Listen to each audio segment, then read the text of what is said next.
Hello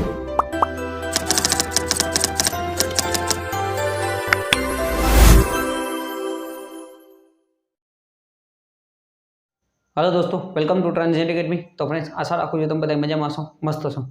તો GMRC Gujarat metro rail કોર્પોરેશનની અંદર આપણે થોડાક સમય પહેલાં રિઝલ્ટ આવેલું હતું, બરાબર। અને જુનિયર એન્જિનિયરનું આપણે ડોક્યુમેન્ટ વેરિફિકેશન થઈ ગયું હતું, અને ત્યાર પછી જે લોકો પણ SCTO હતા એ લોકોની આપણે જે બીજી એક્ઝામ હતી એ એક્ઝામ એ લોકોએ કન્ડક્ટ કરેલી હતી, બરાબર।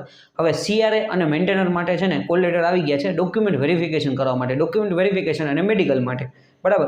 તો કોલ લેટર તમે ડાઉનલોડ કરી દીધા છે, અને ઘણા બધા લોકોનો આપણે ક્વેશ્ચન હતો કે આ ડોક્યુમેન્ટ લઈ જવાના છે, નથી લઈ જવાના। મેં એમ કીધું હતું ભાઈ તમે જુનિયર એન્જિનિયરનો વિડીયો જુઓ એટલે તમને આઈડિયા આવી જશે। ઘણા બધા લોકોને ખબર નહોતી પડતી, એટલે મેં કીધું ભાઈ એક સ્પેસિફિક વિડીયો આપણે બનાવી દઈએ CRA માટે અને મેન્ટેનન્સ માટે, બરાબર। વિડીયો થોડોક મોડો છે કારણ કે ઘણા સમયથી હું કામમાં વ્યસ્ત છું, એટલે એના લીધે હમણાં કંઈ યુટ્યુબમાં વિડીયો એટલું બધું અપડેટ આવતું નથી। પણ હવે આના માટે આપણે શું કે ભાઈ તમારે એક દિવસ જેવું બાકી છે, તો એક દિવસમાં તમને હેલ્પ થઈ જાય એના માટે આપણે વિડીયો બનાવી રહ્યા છીએ, બરાબર। એટલે તમે CRAમાં સિલેક્ટ થયા હોય અથવા મેન્ટેનન્સની અંદર ફિટર છે, ઇલેક્ટ્રિકલ છે, અથવા બીજી કોઈ પણ બ્રાન્ચ ઇન્સ્ટ્રુમેન્ટ મિકેનિક જેવી કોઈ બ્રાન્ચ છે, તમે ગમે એમાં સિલેક્ટ થયા હોય, ડોક્યુમેન્ટ બધાને આમાં હું જે કહું છું એ બધાને એ રીતના તમારે તૈયાર કરીને જવાના છે, અને તમને એક PDF આવેલી હશે, બરાબર, ડોક્યુમેન્ટની PDF ન હોય તો આપણે WhatsApp ગ્રુપમાં હું સેન્ડ કરી દઈશ કે ભાઈ આ ડોક્યુમેન્ટ લઈ જવાના છે, અથવા તમે વિડીયો જોઈ લેશો ને એ પ્રમાણે સિક્વન્સમાં ગોઠવીને જશો એટલે તમને વાંધો નહીં આવે, બરાબર। એટલે પહેલાં તો ફર્સ્ટ ઓફ ઓલ કોંગ્રેચ્યુલેશન કે ભાઈ તમે સિલેક્ટ થઈ ગયા છો, અને હવે તમે ડોક્યુમેન્ટ વેરિફિકેશન માટે જઈ શક્યા છો, બરાબર। એટલે 50 થી 60% જેટલું કામ થઈ ગયું છે, હવે 40%નું કામ આપણું ડોક્યુમેન્ટ વેરિફિકેશન અને મેડિકલનું રહેશે, કારણ કે મેડિકલ એ તમારું ત્યાંથી જ થશે, એ લોકો તમને આખી ગાઈડન્સ આપશે મેડિકલ કેવી રીતના કરવાનું છે એ બધું, ઓકે। વન બાય વન આપણે જોતા જઈએ તો કે ભાઈ CRA અને મેન્ટેનન્સ માટેનું ડોક્યુમેન્ટ વેરિફિકેશન 18 તારીખ ને 19 તારીખ આપેલી છે, બરાબર। કોકને 18 તારીખે હશે, કોકને 19 તારીખે હશે, જે તારીખ જે સમય તમને આપ્યો હોય એ કોલ લેટર ડાઉનલોડ કરીને એ તમારે પહોંચવાનું થશે, બરાબર। એટલે સૌથી પહેલાં તમારે કે ડોક્યુમેન્ટ, તો કે તમારું એપ્લિકેશન ફોર્મ, બરાબર, જે તમે ફોર્મ ભર્યું હતું જે તે સમયનું એપ્લિકેશન ફોર્મ હતી એને 1-2 પ્રિન્ટ કઢાવી લેવાની છે, બરાબર। ત્યાર પછી કોલ લેટર અત્યારે નવા ડાઉનલોડ કરવાના છે, જૂનો જો કોલ લેટર હોય ને જે એક્ઝામ દેવા ગયા હોય જ્યારે રિટર્ન એક્ઝામ, એ કોલ લેટર તમારી પાસે પડ્યો હોય તો એ પણ સાથે લઈ જવાનો છે, જો ત્યાં લઈ લીધો હોય તો કંઈ વાંધો નથી, નકર એ કોલ લેટર પણ લઈ જવાનો છે, અને અત્યારે જે નવો કોલ લેટર તમારે ડાઉનલોડ કરવાનો છે, બરાબર, એ નવો કોલ લેટર ડાઉનલોડ કરી એની પણ 1-2 પ્રિન્ટ કરાવી અને સાથે લઈ જવાનું થશે। અને અહીંયા જેટલી પણ વસ્તુ કરવું ને ઓવરઓલ મિનિમમ 2 પ્રિન્ટ તો તમારે લઈ જ જવાની છે, બરાબર। એટલે ભાઈ કંઈ પણ પ્રોબ્લેમ આવે તો તમે 1-2 પ્રિન્ટ વધારાની હોય તો તમે આપી શકો, નકર ત્યાં વળી ક્યાં ઝેરોક્સ કરાવવા જશો, ઓકે। એટલે 2 પ્રિન્ટ બધાયનું એકદમ વ્યવસ્થિત રીતે છે ને 1 બાય 1 સિક્વન્સમાં ગોઠવીને જાજો। હવે આમાં CRA ના હોય કે મેન્ટેનન્સના વિદ્યાર્થી મિત્રો હોય, સૌથી પહેલાં તમારે 10માનું રિઝલ્ટ એટલે 10માનું સર્ટિફિકેટ એટલે 10માનું રિઝલ્ટ તમારે લેવાનું છે, બરાબર। એની 2 મસ્ત એકદમ વ્યવસ્થિત રીતે શાંતિથી પ્રિન્ટ કરાવવાની છે। ત્યાર પછી તમે ITI કરેલું હોય, બરાબર, જેમ કે મેન્ટેનન્સના વિદ્યાર્થી હોય તો ITIનું સર્ટિફિકેટ એટલે તમારું જે ITIનું સર્ટિફિકેટ આવ્યું હોય, ફાઇનલ સર્ટિફિકેટ, મેઇન સર્ટિફિકેટ, બરાબર, એટલે ડિગ્રી સર્ટિફિકેટ અને ITIના બધા જ સેમેસ્ટરની માર્કશીટ, ભાઈ પહેલું, બીજું, ત્રીજું, ચોથું જે ચાર હોય, બરાબર, અથવા કેટલાયને 6 હોય, એ જે પ્રમાણે તમારું ITIનું સ્કોર્સ હોય એના પ્રમાણે બધાય સેમેસ્ટરની માર્કશીટ તમારી પાસે હોવી જોઈએ, એની ઝેરોક્સ બધાયની ઝેરોક્સ કરાવવાની છે અને ત્યાં તમારે દેવાની છે, બરાબર। એટલે ITIનું સર્ટિફિકેટ અને બધા જ સેમેસ્ટરની માર્કશીટ, ચાલો, ઓકે, ITIના વિદ્યાર્થી મિત્રો માટે। હવે પછી જો 12મું કરેલું હોય તો 12માનું સર્ટિફિકેટ, ન કર્યું હોય તો કાંઈ ટેન્શન નથી, કર્યું હોય તો તમારે દેવાનું થશે। 10માના સર્ટિફિકેટ માટે ઓલું ફર્સ્ટ ટ્રાયલ સર્ટિફિકેટ હોય તો એ પણ સાથે તમારે ઝેરોક્સ કરાવીને લઈ જવાનું, બરાબર, ફર્સ્ટ ટ્રાયલ સર્ટિફિકેટ આવે 10માનું।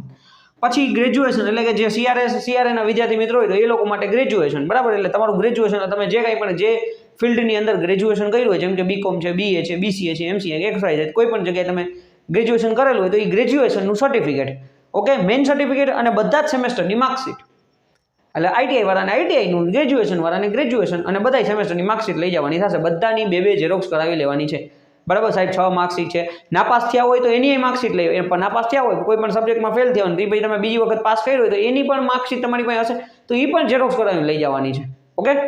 એટલે ફેલની માર્કશીટ પણ સાથે વળી કોમેન્ટ કરશે કે આમાં માર્કશીટ ભાઈ જે ફેલ થયા હોય તો એની માર્કશીટ પણ લઈ જવાની ત્યાં માંગશે, એટલે બધાય સેમેસ્ટરની માર્કશીટ, તમે ITI કરેલું હોય તો એના માટે, બરાબર, અને ગ્રેજ્યુએશન કરેલું તો ગ્રેજ્યુએશનનું સર્ટિફિકેટ ને એનું માર્કશીટ।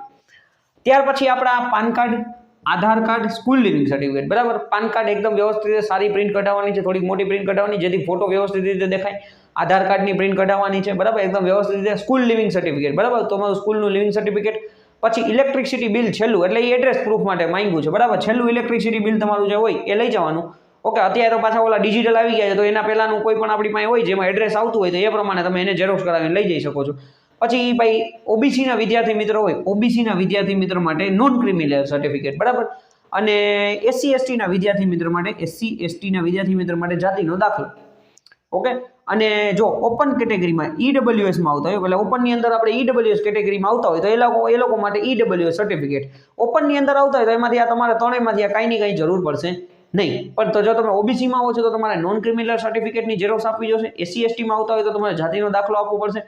ઈડબ્લ્યુએસ કેટેગરીમાં આવતો હોય તો તમારે ઈડબ્લ્યુએસનું સર્ટિફિકેટ આપવું જોશે, બરાબર. અને 2 પાસપોર્ટ સાઇઝના ફોટા. ભાઈ જે ફોટો તમે અપલોડ કર્યો છે, બરાબર, જે તે ફોર્મ ભર્યું છે ને ત્યારે તમે અપલોડ કર્યો છે, એ ફોટો તમારે અહીંયા તમારે દેવાનો થશે. હવે એક ભાઈનો મેસેજ આવ્યો તો મારી પાસે આ ફોટો નથી, તો ભાઈ પ્રિન્ટ કઢાવો. તમારી પાસે પીડીએફ હશે, મોબાઈલમાં તમે ફોટો અપલોડ કર્યો છે એટલે એ કોપી તમારી હશે તો ત્યાંથી તમે કોપી કરાવી લ્યો, બરાબર.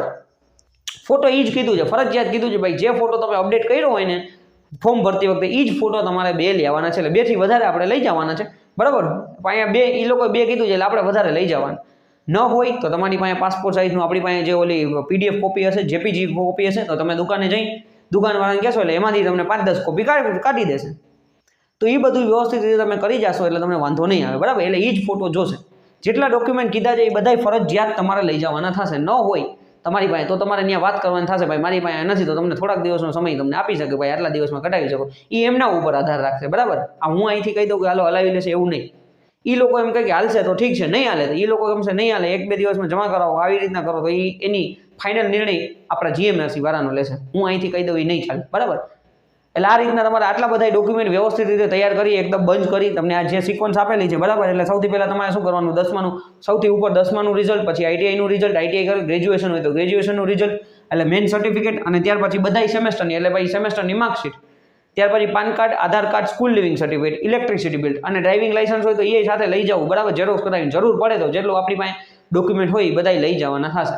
10માનું ફર્સ્ટ ટ્રાયલનું સર્ટિફિકેટ ભૂલતા નહીં, 12મા કરેલું હોય તો 12માનું સર્ટિફિકેટ ભૂલતા નહીં, બરાબર. ઇલેક્ટ્રિસિટી બિલ, પછી આ જે લોકોને જાતિનો દાખલો ને ઈડબ્લ્યુ સર્ટિફિકેટ ને પાસપોર્ટ સાઇઝનું હોય એ બધું તમારે વ્યવસ્થિત રીતે લઈ જવાનું થશે. ઝેરોક્સ કરાવી 2-3 અને બધાની 2 ઝેરોક્સ કરાવી દેજો.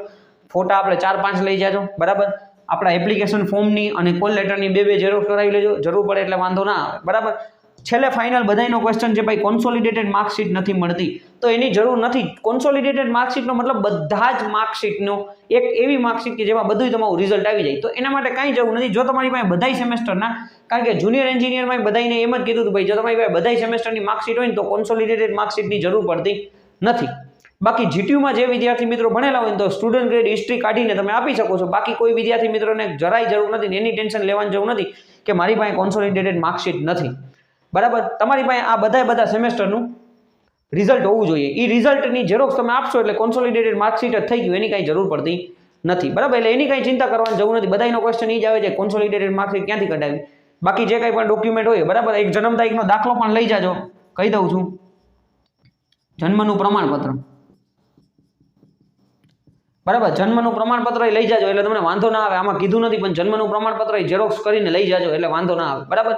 આટલા ડોક્યુમેન્ટ વ્યવસ્થિત રીતે તમારે લઈ જવાના છે અને જે પ્રમાણે કીધું છે, બરાબર, એ પ્રમાણે તમારે સિક્વન્સમાં ગોઠવી અને તમારે ત્યાં જવાનું છે. શાંતિ રાખવાની છે, કાંઈ ચિંતા કરવાની નથી. જે કાંઈ પણ પ્રોસિજર છે ત્યાંથી તમને સાઇન્ટિફિક ગાઈડન્સ આપવામાં આવશે. તમારું કામ એટલે ખાલી એટલું જ છે ભાઈ, 2 એકદમ વ્યવસ્થિત રીતે બંચ બનાવી તમને જે ટાઈમ કીધું છે એનાથી વહેલા આપણે પહોંચી જવાનું, શાંતિથી પાણી લઈ જવાનું છે, બરાબર.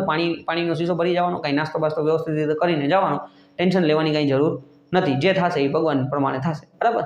એટલે આપણે શાંતિથી આપણું જે કામ છે એ કામ કરવાનું છે. ચિંતા કાંઈ કરવાની જરૂર નથી. કેવી રીતના થશે, મેડિકલમાં શું થશે, કેવું મેડિકલ કરશે, એ જે છે તમને બધું ગાઈડન્સ આપવામાં આવશે. ત્યાંથી તમને મેડિકલ માટે એ બધું મોકલવામાં આવશે. એ બધું તમને વ્યવસ્થિત રીતે ગાઈડ કરશે, ઓકે.